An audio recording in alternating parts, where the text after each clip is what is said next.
name drop all these guys, but we love them all.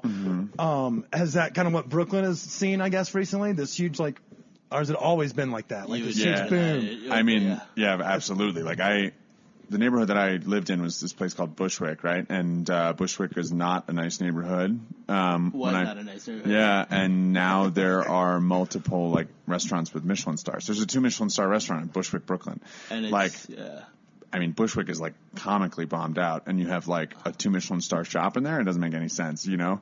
That's awesome. Yeah, and like coming from San Francisco, you hear like Mission's like kind of the mecca of like hipsters over there, and walking into Brooklyn, I felt like I was in the Mission. It was just like everywhere you went, it was like PBRs and big scary bicycles. And I think it's calmed down a little bit. It was definitely a culture shock for me. I was really surprised that that's what Brooklyn, because you hear all those things about Brooklyn when you're growing up. You're like, oh, it's a dangerous place, but it did not feel too dangerous there. It's definitely not the same place as Biggie Smalls and Jay-Z. Like, it's not like... That's what I'm saying. Like, y'all have seen a big shift. You know, I don't know if it's gentrification, but you hear about it and you see it on TV shows, and, you know, it's a meme every time you turn around. No, it's American sure. Spirits and PBRs, you know, are like traps. For This neighborhood that I'm just talking about, Bushwick, by the way, is like a block away from the Marcy Projects, which is where Biggie Smalls and Jay-Z grew up. So to put that in perspective, right, you have a 2 Michelin star restaurant 4 blocks from the Marcy Projects. So Biggie really laid the groundwork, is what you're saying, for the boom. Biggie was like the original hipster, pretty much. Spread love, man. It's the that Brooklyn sweat. way. Like that. Nicely done.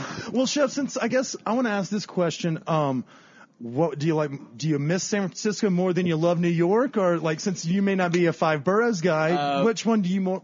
San Francisco, I love San Francisco. It's always home. I love New York. I fell in love with New York when I moved there. I lived in Harlem my whole time I was there, over right off of Central Park a little bit.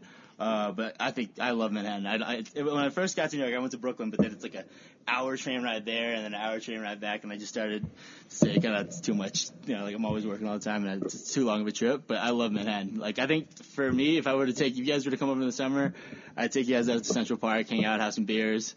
You know, I'm coming to hang out, guys. Weed, hanging out there in the park all day. Go grab some food down in Chinatown, or grab I don't know, some ramen down. I was gonna say soup dumplings, ramen, something along those lines. Chinatown in New York or Chinatown in New York. No, but which one do you think is Fuck, Marry, Kill? But there's only 2 options. It's different for me when I was growing up. Chinatown in San Francisco. I'm Chinese. I just went grocery shopping. There wasn't a whole lot of fun there. It was just reminded me of walking around carrying groceries for my mom.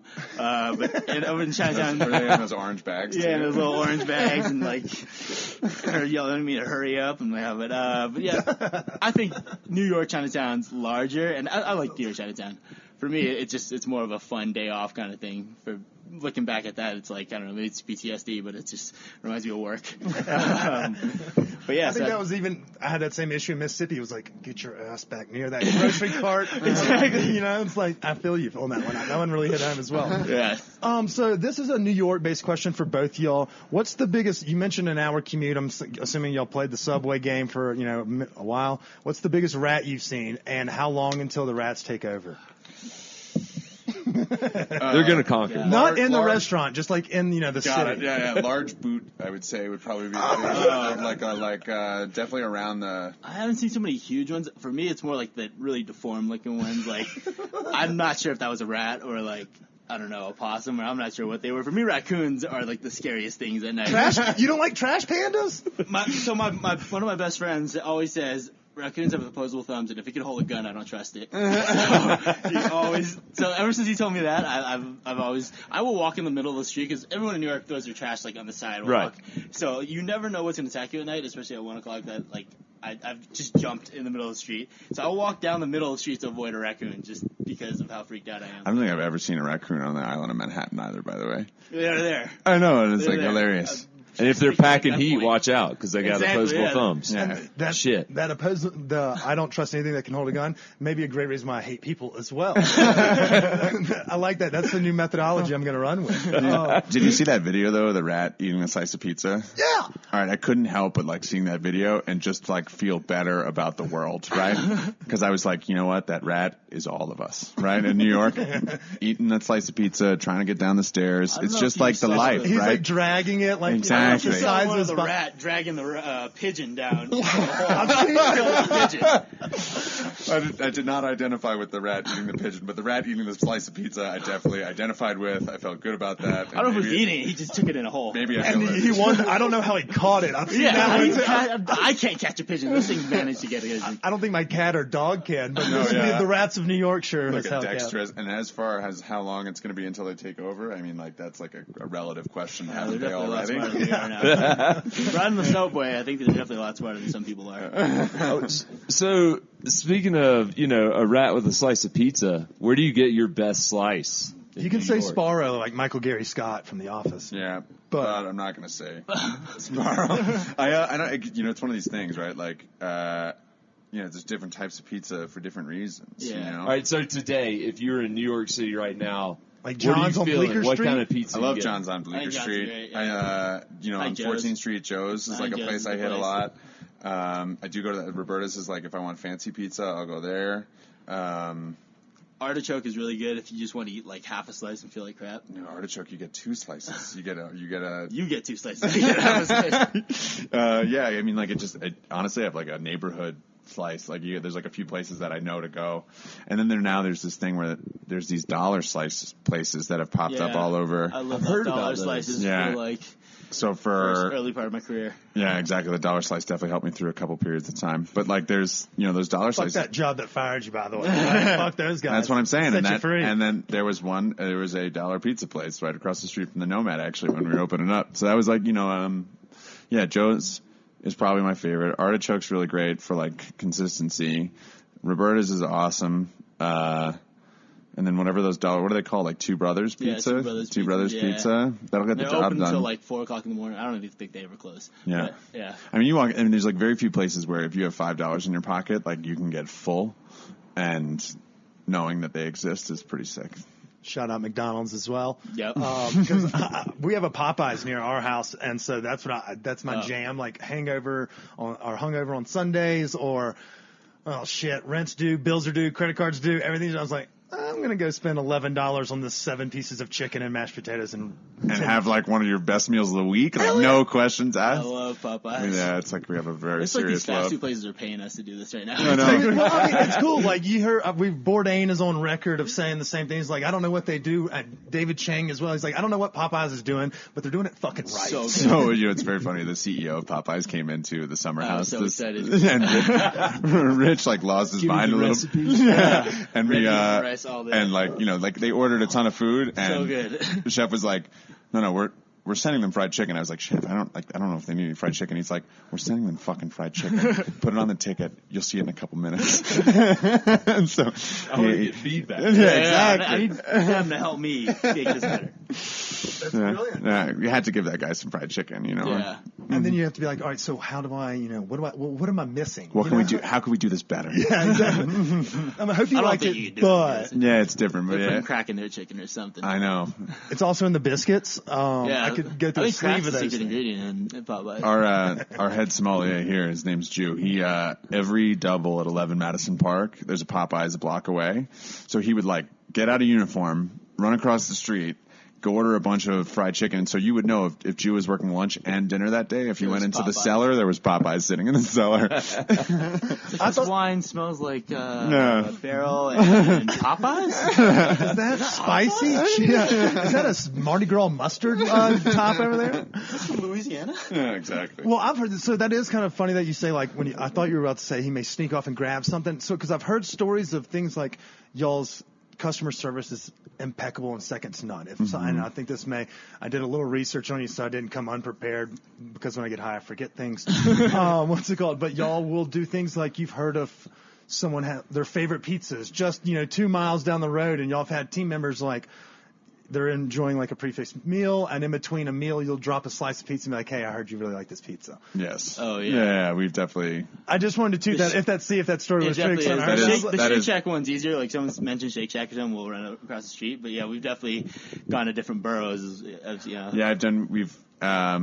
we went to a pizza place a couple blocks away. I forget the name of it in order to get someone their favorite slice. They were only in town for a little while, and they were like, chatting about their favorite slice. So we, at EMP you have like a couple of hours to like make these things happen because the meals are like 3.5 hours long. Really? But if someone if someone mentioned Shake Shack or whatever else along those lines, we've also shaved black truffle on chicken sandwiches for people in the kitchen. Like we've done some kind of like hilarious, like a Shake Shack chicken sandwich. We've like brought it in and then put the truffles and on? like shaved truffles. Yeah, it's pretty insane. What's the wildest one that y'all have ever done? Like, I know that's a pretty crazy. The crab race in the kitchen was pretty insane.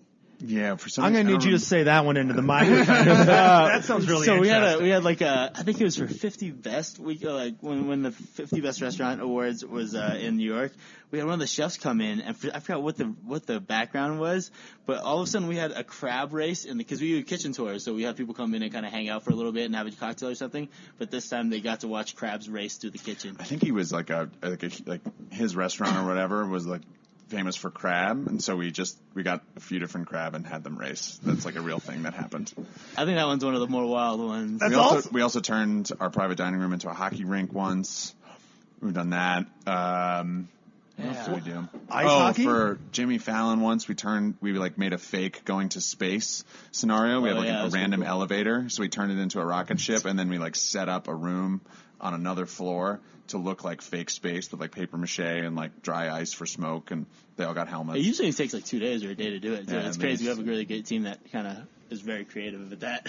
We like redid a manure shed in another elevator in the building once, because that's the thing that you would do comically for somebody who grew up on a farm. For your friends that come from Iowa, who are like, hey, we got you this shitty. Y'all are gonna eat right here. You know that part you really hated about growing up?